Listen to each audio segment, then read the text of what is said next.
Hello everyone, welcome back sa aking YouTube channel. At guys, ang aking background, ito, yung bata pa ko guys, ito yung ginagawa kong laruan. So ginagawa ko siyang yung parang truck. Ayan yung mga gulong na yan. Okay, but for today guys, hindi yan ang pag-uusapan natin dahil ang pag-uusapan natin ngayon guys ay about kay Michelle D. Yung kanyang totality, no, yung status ngayon ni Michelle D sa Miss Universe.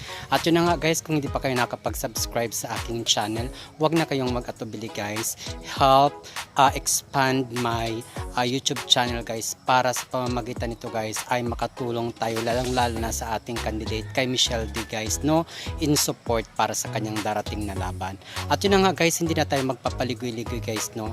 Aalamin natin ngayon kung ano ba, may mga kulang pa ba sa part ni Michelle D para masungkit ang corona or makapasok bilang finalist, no, sa darating na November 18.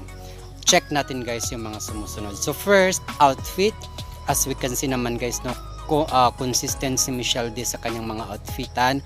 Pasabog, bongga, ang laki talaga ng kinang, no, ni Michelle D. So kahit itabi siya guys sa mga Latina, nangingibabaw talaga yung kanyang Asian beauty, yung kanyang beauty versus Latina.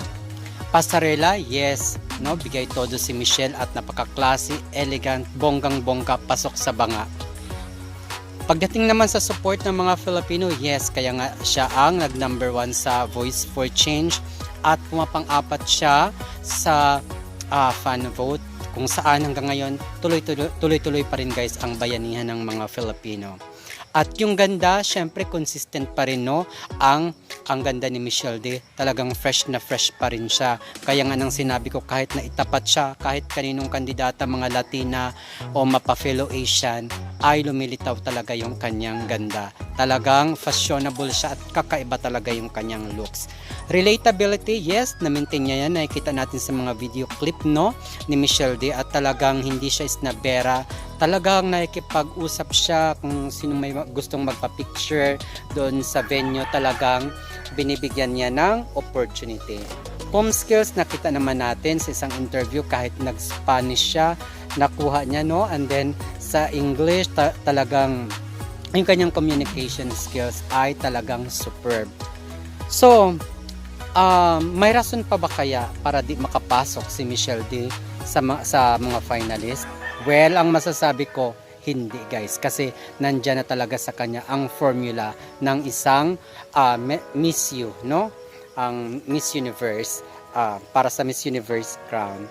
So, syempre sa ngayon guys, no, makikita natin yan pagsasama-samahin lahat ng kanilang mga performances prior the competition hanggang sa actual competition. So, sa mga interview nila and so on and so forth. At saka natin malalaman pagdating sa prelim kung sino talagang makikita natin doon, kung yung kanyang performance ay tuloy-tuloy pa rin ba, kasi nga combination na yun ng lahat ng kanilang mga grado.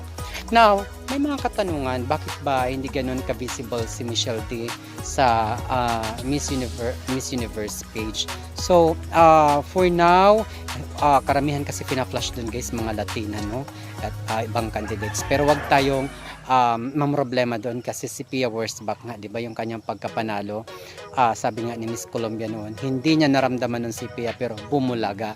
So syempre baka iniisip nila na overhype ang Philippines. So tingnan natin yung talagang performance ni Michelle D. And then just in case na iligwak nila si Michelle D, no, at nakita natin na talagang flawless yung kanyang performance sa lahat ng aspeto, then that's the time na mag-decide tayong mga Filipino kung worth it ba talaga, no, ang Miss Universe pa, lalo nga pag may-ari ngayon ni Taytay Rizal na alam naman natin guys, no, na napakalaki ng issue natin sa mga Taytay at ng Pilipinas. So doon tayo mag-isip-isip kung patuloy pa rin ba natin susuportahan. But for now, let's stay positive, yung ating mindset, full support natin kay Michelle D para wala na talaga silang masabi, no, So hindi nila masabi, oh niligwak yung ating kandidata dahil may kulang, bla bla bla. So wag natin bigyan ng puwang, wag natin bigyan ng rason para hindi makapasok ang ating kandidata at wala silang mabato sa atin, no? And yun lang guys, at sana guys mag-subscribe na kayo sa aking YouTube channel guys. Malapit na mag 1,000 subscribers. Thank you so much and have a great day.